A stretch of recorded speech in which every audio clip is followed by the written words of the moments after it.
મારો જન્મ 1938માં, પાકિસ્તાન આવ્યું 47માં, એટલે મેં અખંડ ભારત કહેવાય ને એ મેં 9 વર્ષ અખંડ ભારત જોયું. એ રીતે ભારતના ભાગલા પડ્યા નહોતા. 47ની સાલથી દેશના 2 ભાગ પડ્યા, હિન્દુસ્તાન અને પાકિસ્તાન. આ તરફ મુસ્લિમ, આ તરફ હિન્દુ. હવે જે લોકો મુસ્લિમ હતા એમાંથી મોટાભાગના પાકિસ્તાન તરફ જવા માંડ્યા અને હુલ્લડો ફાટી નીકળ્યા.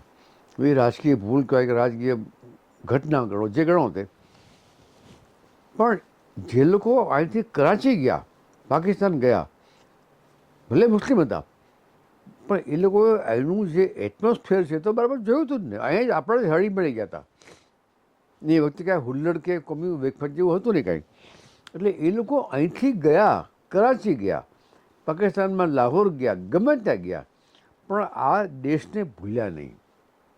જયપુરને, ગોંડલને, રાજકોટને, જે દેશ જે જ્યાંથી ગયા એ ભૂમિને એ લોકો ભૂલ્યા નહીં. એટલે આજે જેતપુરમાંથી જે લોકો મુસ્લિમ ગયા પાકિસ્તાનમાં, મુસ્લિમ હતા એટલે ગયા. હજારો માઇલ દૂર પાકિસ્તાન અહીંથી, લાહોર કે અમૃતસર, કરાચી.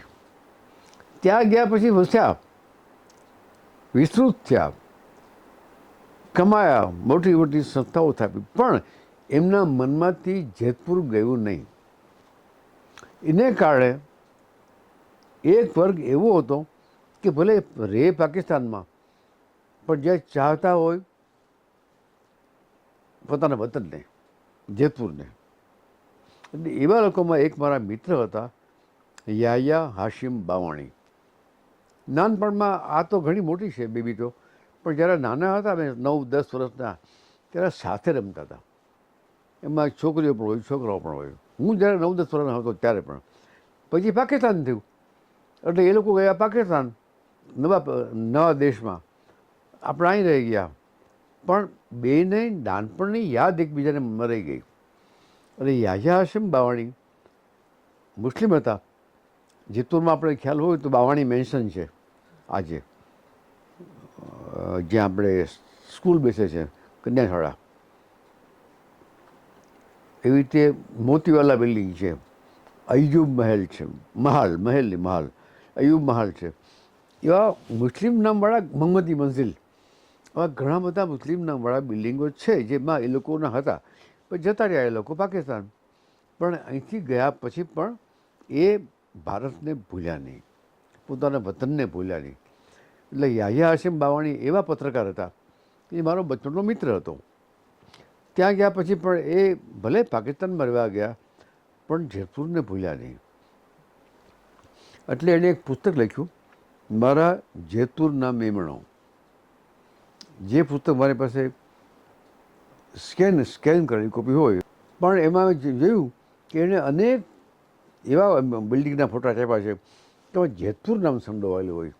જેતપુર મંઝિલ, જેતપુર બાગે બહાર, જેતપુર પ્લાઝા, જેતપુર એવન્યુ. ભાઈ જેતપુર તો હજારો માઇલ દૂર છે, પણ એ લોકો જેતપુરને ભૂલી ન શક્યા. એટલે પોતાના જે વસવાટનો એરિયા હતો, જેતપુર પ્લાઝા, જેતપુર નિવાસ, જેતપુર એવન્યુ, જેતપુર પાર્ક, એવા નામ રાખ્યા. હવે જેતપુર તો હજારો માઇલ દૂર છે, પણ પોતાના મનમાં એ યાદ રહી ગઈ છે કે મારું જેતપુર. એટલે પહેલાં એ તો આખી બુક લખી અને મારા મિત્ર હતો એટલે મને બોલાવ્યો, પણ મેં કોઈ દી મળી ન ક્યાં ફરી વાર. બચપણમાં સાથે રમતા અમે, પણ મોટા થયા તો એ બે ગુજરી પણ ગયા બુક લખ્યા પછી.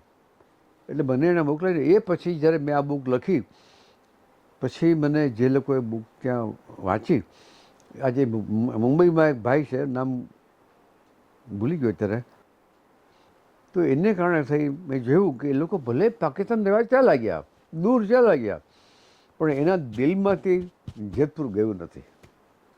અને એ બહુ મોટી વાત માનું છું.